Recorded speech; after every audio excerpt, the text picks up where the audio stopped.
जो सरकार है वो जुल्म पर जुल्म कर रही है। तो इसी भ्रष्टाचार जो राजनीति चल रही है, जो हमारे नेताओं ने इसको दलदल बना दिया है। क्या हर बात को मनवाने के लिए जनता को सड़कों पर आना पड़ेगा क्या?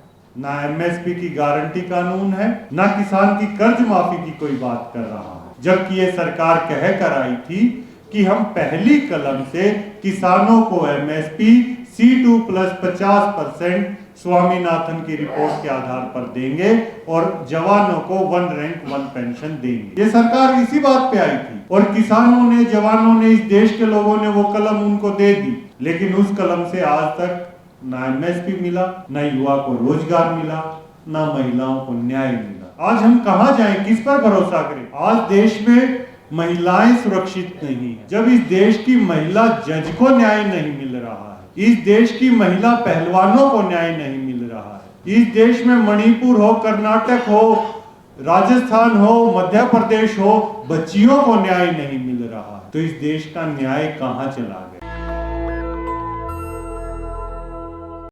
आज देश में जो परिस्थिति है वो हमसे किसी से छुपी हुई नहीं है।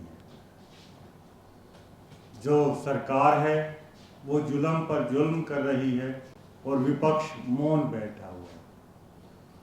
पिछले 10 सालों में सरकार के काम में आपने देखा हो, अगर किसी को कोई बात कहनी पड़ी और किसी ने कोई बात मनवाई है तो वो किसानों ने 13 महीने दिल्ली के बॉर्डर्स पर बैठकर मनवाई।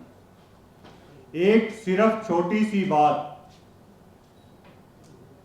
काले कानून वापसी की बात थी, वो किसानों को नहीं चाहिए थी। उस बात को मनवाने के लिए 13 महीने किसानों को बैठना पड़ा और इस देश के 700 से ज्यादा किसान शहीद हो गए।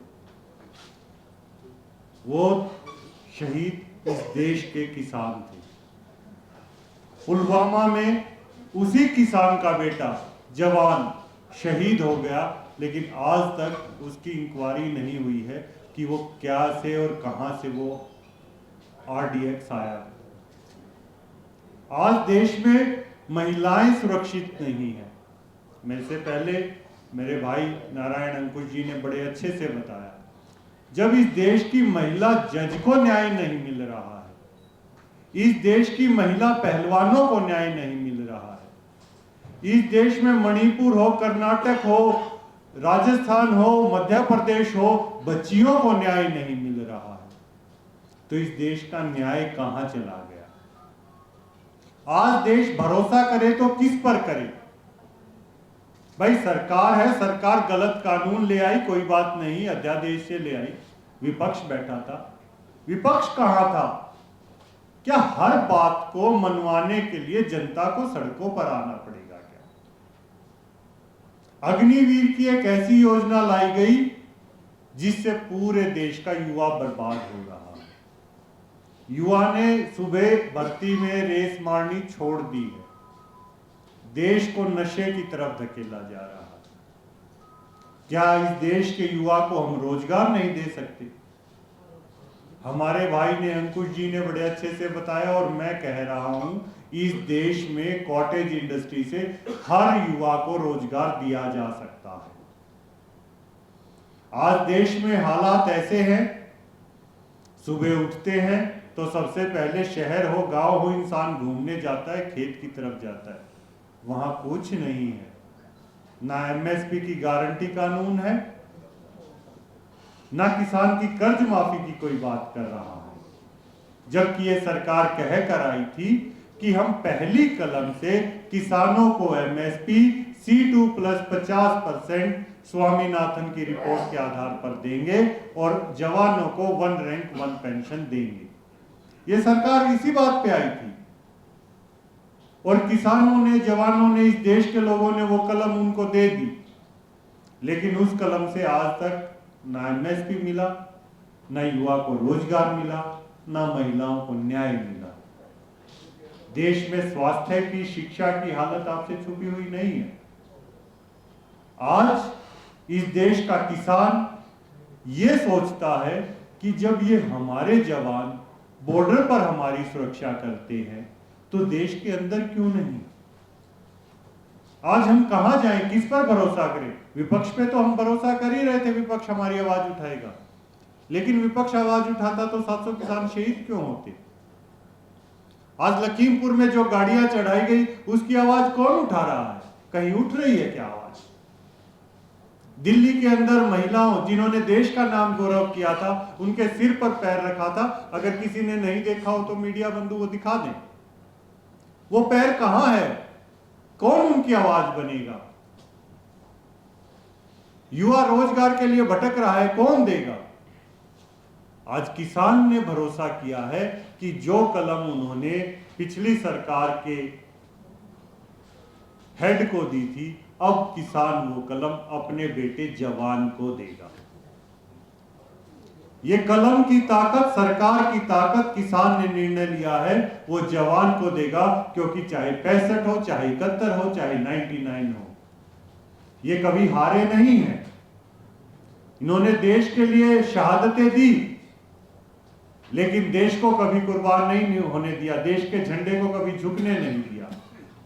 आज हम पूर्ण रूप से अपना समर्थन, इस देश का किसान समर्थन देश के जवानों को देता है, ताकि देश का जवान आगे आए और देश का जवान इस परिवर्तन को दे, जहां महिलाओं को न्याय मिल सके, युवाओं को रोजगार मिल सके, हर नागरिक को अच्छी शिक्षा, अच्छा स्वास्थ्य मिल सके, व किसानों का एमएसपी मिल सके। इस वर्ष में जिसमें हम बैठे हैं, सरकारी वर्ष मिलेट ईयर घोषित कर रखा है, मोटा अनाज। लेकिन मैं किसान परिवार से आता हूं, आपको बता दूं, इस पूरे हिंदुस्तान में मोटे अनाज का भाव किसी किसान को नहीं मिल रहा।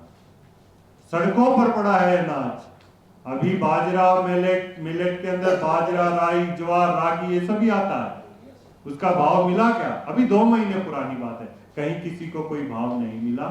उसके लिए भी किसान ने सड़क रोकनी पड़ती है, घर से शहादतें देनी पड़ती है।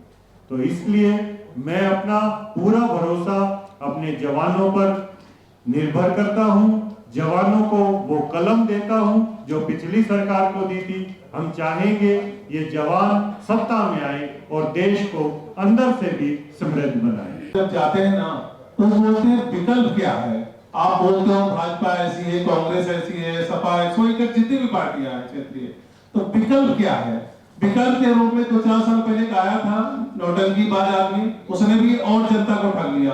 तो जो नेताओं पे भरोसा थोड़ा बहुत बचा भी था ना, वो भी सब खत्म हो गया।